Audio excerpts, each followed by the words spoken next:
जो काम पुलिस का होता था, ये भाई हमारे जो है ना गौरक्षा के लिए आगे खड़े होते थे। मोदी ने लाल किले से 77वें गणतंत्र दिवस में साफ साफ कहा है, फिर मैं आपके पास यहीं हाजिरी लगाऊंगा लाल किले पे। बहुत बड़ी बात कही है उन्होंने। ये लोग जो है ना यासीन मलिक को यहाँ रेड कारपेट बिछाते थे, जिन्होंने स्क्वाड्रन लीडर रवि खन्ना को मारा था, मार कर गया है। हो सकता है आपको कुछ दिनों में शरद पवार भी एनडीए में शामिल हो जाए। आज तमाचा पड़ा, आज वो प्रोपोगंडा करने वाले जितने भी नेशनल मीडिया थी, इंटरनेशनल, तमाचा पड़ा। जो जैसा करेगा वैसा भरेगा। कांग्रेस 400 से 40 पे आई है, तो अब आपको बताता हूँ वो 2 दहाई भी नहीं पार कर पाएगी। जितना नुकसान हुआ है इसका कोई जिम्मेदार है?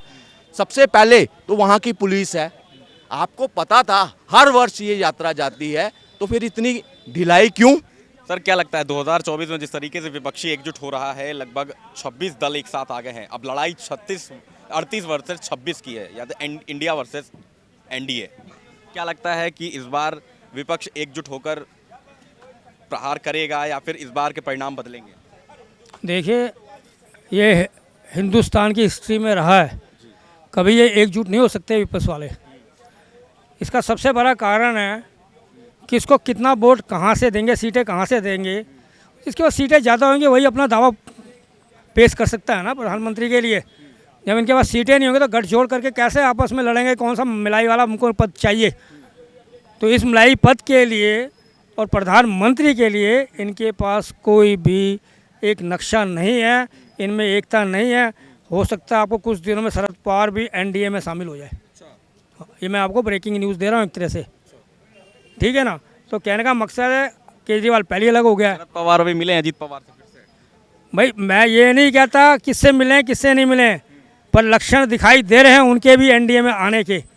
केजरीवाल बिल्कुल जैसे बछड़ा इनसे बिगड़ जाता है ना, वो कांग्रेस से उस तरह बिदक गया है।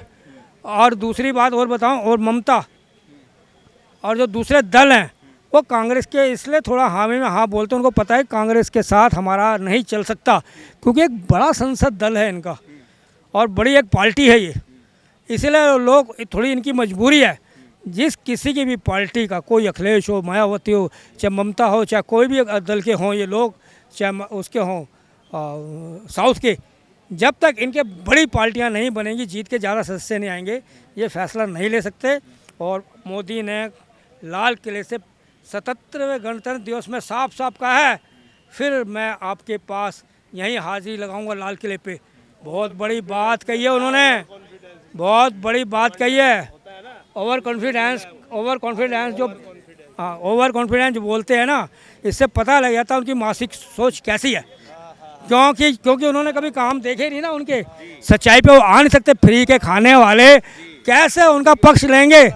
इनको फ्री का चाहिए माल, फ्री का चाहिए इनको। हाँ फ्री का चाहिए, फ्री वाले हैं ये हॉस्पिटल से लेके, अनाज से लेके, रेजिडेंट से लेके, इनको फ्री चाहिए। अगर फ्री जो इनको करेगा ये उसके गुण गाएंगे।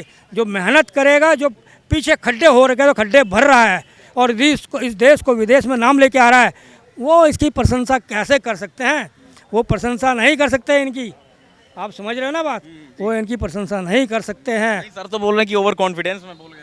भाई ओवर कॉन्फिडेंस कैसे कह सकते हो? प्रधानमंत्री का एक्सपीरियंस को, आप इतने साल का एक्सपीरियंस है, वो तो पैदा भी नहीं होंगे जो ओवर कॉन्फिडेंस कह रहे हैं उनको, वो पैदा भी नहीं होंगे। रिकॉर्ड तोड़ से जीत मिलेगी। जो उन्होंने अपने काम इस लाल किले में गिनवाए और जो कहा ना, मैं जो कहता हूँ वो करता हूँ। सबका साथ, सबका विकास, सबका प्रयास। वैज्ञानिकों को भी उन्होंने काम किया ना, वैज्ञानिकों के लिए भी कोई सरकार ने किया आज तक वैज्ञानिकों के काम? सेनाओं के लिए काम किया ना। हमारे युद्ध क्षेत्र में ही बन रहे हैं और विदेशी हमसे हथियार मांग रहे हैं कि अब सबसे उत्तम जो है वो भारत के हैं अस्त्र शस्त्र। आप एक चीज़ बताइए, हम क्यों जलें किसी से? जो जैसा करेगा वैसा भरेगा। कांग्रेस 400 से 40 पे आई है, तो अब आपको बताता हूँ वो 2 दहाई भी नहीं पार कर पाएगी। पूरे भारत में 2 दहाई भी पार नहीं कर पाएगी। सर जिस तरीके से नूह में जो हिंसा हुई, लगभग 200 से ज़्यादा गिरफ्तारियां हो चुकी हैं। अब कल बिट्टू बजरंगी को गिरफ्तार कर लिया गया है। क्या लगता है गिरफ्तारी ये सही है? देखिए मेरे हिसाब से, मैं क्या कहता हूँ, मैं बिट्टू बजरंगी का समर्थक हूँ। वो इसलिए नहीं कि वो बजरंगी है, या वो इसलिए नहीं कि वो हिंदू है। मैं इसलिए क्योंकि वो गौ रक्षक है। पूरा जीवन उसने अपने कार्यकर्ताओं के साथ, जो अपने उसके साथी थे, अपनी जान की बाजी लगाकर उन्होंने वंशों को बचाया है। कहीं एक बारी नहीं, जो काम पुलिस का होता था, ये भाई हमारे जो है ना गौरक्षा के लिए आगे खड़े होते थे। आप सोते हो, हम सोते हैं, ये वहाँ पे नाके पे जाकर गाड़ियाँ चेक कर रहे होते हैं। ये आज जो हरियाणा पुलिस ने किया है, ये मैं इसको कहूँगा, आपके कानून में क्या उनके खिलाफ एविडेंस है क्या नहीं है, मगर जिस तरह से आपने उनको ऐसे ट्रीट किया हार्डकोर क्रिमिनल की तरह, और ये एक बारी नहीं, ये दूसरी बारी हो रहा है।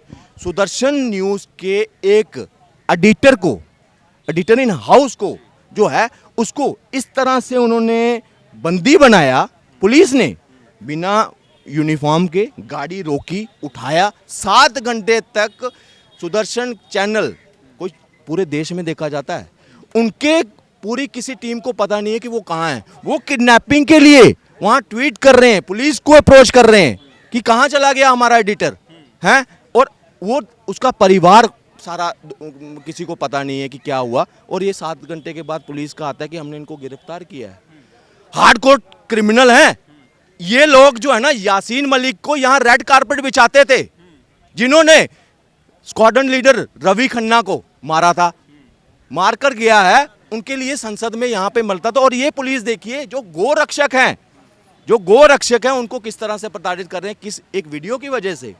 मैं कहता हूं उससे पहले मेवात से 50 ऐसी वीडियो आई है जो प्रवोक करने वाली, हिंदू समाज को, गोरक्षकों को टारगेट करती थी, मोनू मैनेसर के लिए। आज राजस्थान पुलिस ने बोला प्रत्यक्ष कोई प्रमाण नहीं मिल रहा हमें, मगर कितनी बड़ी साजिश रची उसके नाम पर इन्होंने। नेशनल मीडिया, इंटरनेशनल मीडिया, वो अल जजीरा जैसा चैनल था ना, वो उसने भी उसकी खबर चलाई, उसके नाम पर इसको जस्टिफाई करने की कोशिश की। मेवात न्यू में जो हुआ ना, उसको जस्टिफिकेशन मोनू मैनेसर के नाम से। मगर आज तमाचा पड़ा, आज वो प्रोपोगंडा करने वाले जितने भी नेशनल मीडिया थे, इंटरनेशनल, तमाचा पड़ा। आज वैसे ही ये क्या कर रहे हैं, खुश करने की कोशिश कर रहे हैं। ये जो हरियाणा पुलिस है ना, ये अपनी नालायकी तो उन्होंने साबित कर दी उस वक्त, उस तरह की सुरक्षा नहीं दे पाई। जितना नुकसान हुआ है इसका कोई जिम्मेदार है, सबसे पहले तो वहाँ की पुलिस है। आपको पता था हर वर्ष ये यात्रा जाती है, तो फिर इतनी ढिलाई क्यों?